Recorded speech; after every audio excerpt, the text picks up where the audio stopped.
Paz do Senhor, meus irmãos, pastor Davi Passos, aqui em mais uma reflexão sobre a Páscoa. As marcas nas mãos de Jesus.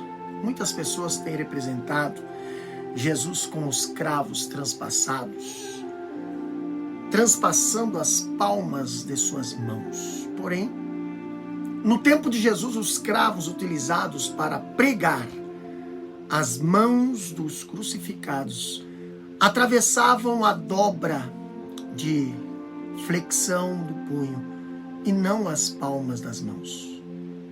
Isso foi confirmado por um cirurgião ao estudar minuciosamente sobre esse assunto. E os dois pés eram pregados diretamente sobre a haste vertical da cruz. O direito por trás do esquerdo.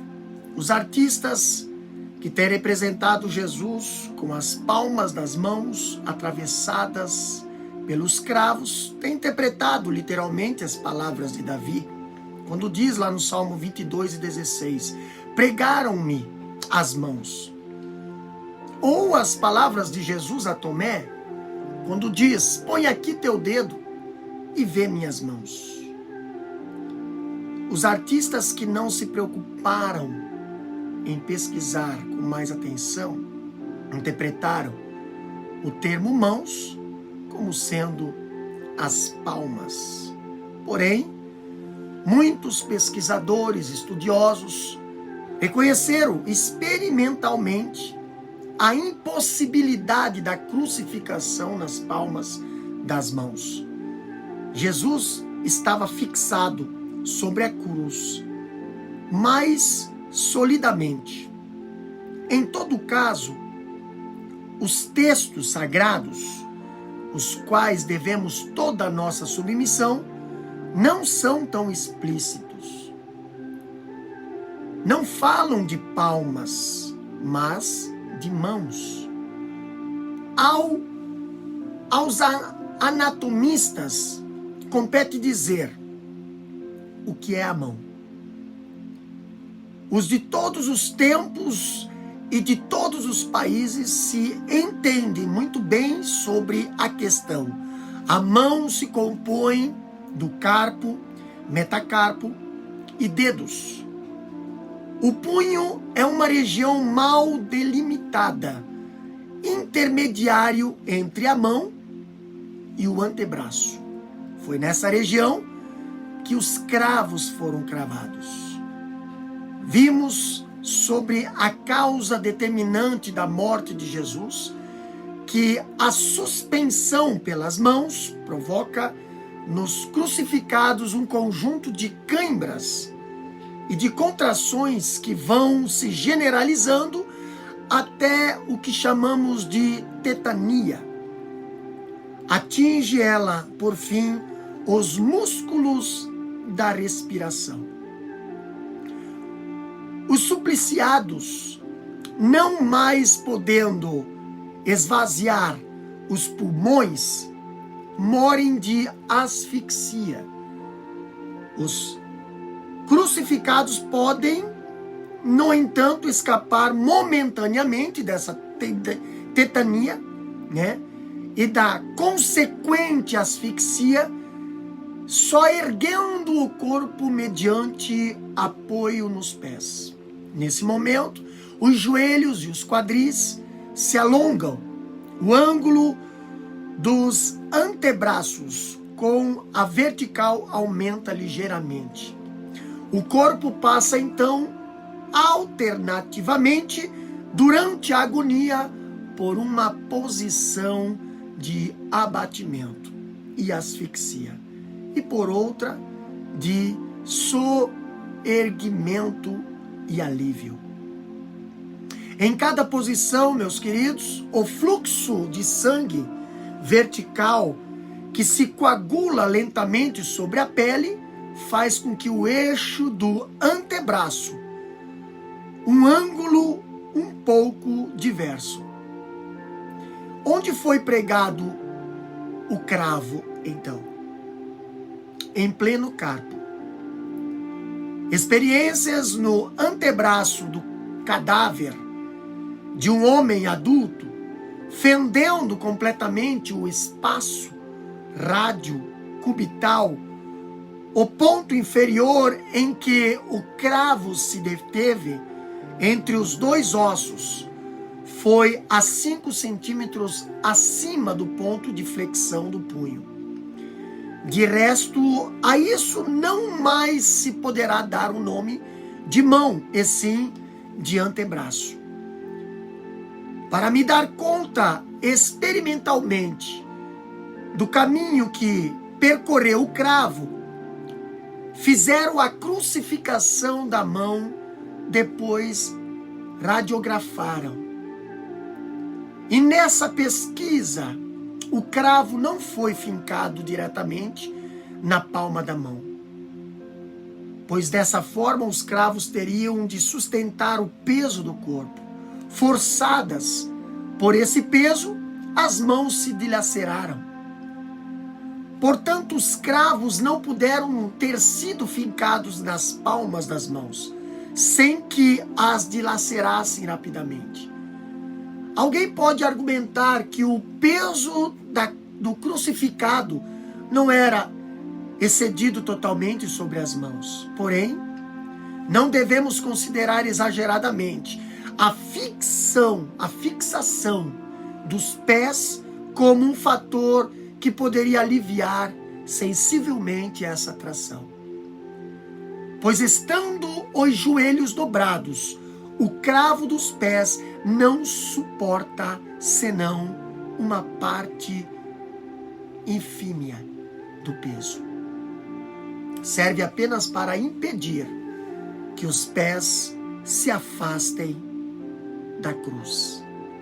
Argumentarão ainda que os braços poderiam estar ligados através de cordas à barra transversal da cruz. O períneo poderia estar apoiado sobre o suporte cedile, passado entre as coxas. Nessas condições, a fixação das mãos não teria sido necessária de ser tão sólida. Porém, já vimos no capítulo, em alguns estudos, que os cravos eram o processo da fixação à cruz mais frequente, mesmo para os escravos. Raramente se usava cordas. Quando ao cedile uma madeira desconfortável que passava por entre as pernas do crucificado, permitindo-lhe aliviar a tensão, cuja existência é suposta por alguns textos a afirmar por Justino, o Marte. Seu nome só é lido uma vez em Tertuliano. Já o estudamos sobre esse assunto e concluímos que estava bem longe de seu uso ser constante. Só era acrescentado ao estipes quando se queria prolongar deliberadamente ao máximo o suplício por produzir eficazmente esse efeito. Graças a ele, aos crucificados podiam resistir por mais tempo à tetania asfixiante, uma vez que a tração do corpo não mais se exercia internamente sobre as duas mãos. Podemos desde logo supor, devido à agonia relativamente muito curta de Jesus, que em sua cruz não havia esse suporte.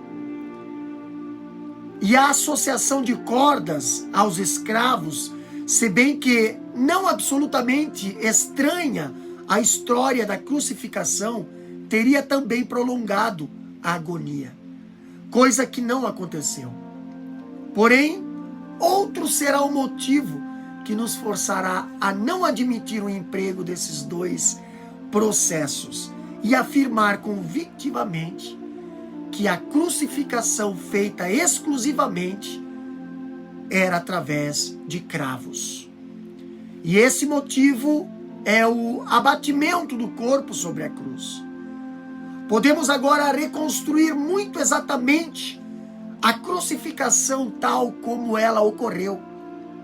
O patíbulo, isso é, a travessa horizontal da cruz, após ser carregado pelo condenado até o local de suplício, era lançado à terra para que em seguida o réu fosse estendido sobre ele.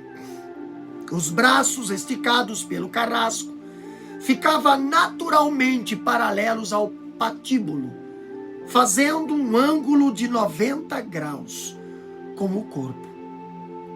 O carrasco tomava as medidas e, com qualquer instrumento perfurador, esboçavam os buracos na trave. As mãos, bem sabiam eles, seriam fáceis de perfurar. Mas na madeira, os cravos entravam com menos facilidade. Eles cravaram primeiramente uma das mãos e em seguida puxavam a outra e a cravavam também. O corpo do crucificado reproduzia o T da cruz. Os braços e o patíbulo formavam um ângulo de 90 graus em relação ao corpo. Colocavam então o crucificado em pé, erguendo as duas extremidades do patíbulo, que içavam até enganjarem no alto da haste vertical da cruz, o que vinha a constituir a cruz em tal. Neste momento, o corpo se abatia, alongando os braços que passavam de 90 graus, agora com o peso a 65 graus. Só faltava pregar os dois pés, um sobre o outro, com um único cravo, dobrando os joelhos que logo tomavam sua posição de abatimento. Quando, para escapar da asfixia, o corpo se endireitava, apoiando-se sobre os cravos dos pés. Os braços voltavam à horizontal, mas não ultrapassava os 70 graus. O corpo de Jesus estava sustentado só pelos cravos da mão, o cravo dos pés, em posição de abatimento. Não sustentava coisa alguma. Era, portanto, necessário encontrar uma região da mão na qual os cravos pudessem ser fixados solidamente e suportar todo o peso do corpo. Um carrasco bom, conhecedor de seu ofício, devia saber: uma palma fixada por cravo se rompe. Estudos feitos uma dúzia de vezes, a crucificação da mão, mudando o ponto de implantação em volta do meio da junta de flexão. Em todos os casos desses pesquisadores que estudaram, o cravo se orientava para si mesmo, parecia escorregar pelas paredes de um funil e se manter espontaneamente pelo espaço pré-formado. Existe, portanto, ali uma passagem anatômica pré-formada, normal, um caminho natural em que o prego passa facilmente, onde é fixado muito solidamente pelos ossos do carpo, estreitamente fixados por seus ligamentos, distendidos e pelos ligamento anular anterior, sobre cujo bordo superior repousa. A efusão de sangue é moderada, quase que unicamente venosa. O cravo não se encontra ali nenhuma artéria importante como nas arcadas palmares, o que teria espalhado uma grande placa de sangue em toda a face dorsal da mão aplicada sobre a cruz e teria podido provocar grave hemorragia. Seria possível que carrascos treinados tivessem conhecimento empiricamente este lugar apropriado para a crucificação das mãos, que reúne tantas vantagens e é tão fácil de encontrar a região do pulso? Meus queridos, o que sabemos é que Jesus, ele foi pregado pés e mãos na cruz, mas tudo tinha um propósito. A sua condenação levaria-nos à liberdade da condenação do pecado. Deus os abençoe. Compartilhe esse vídeo.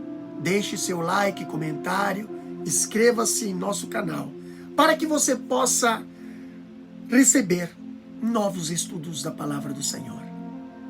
Lembre-se, Jesus foi pregado na cruz para que eu e você pudesse hoje estar livre.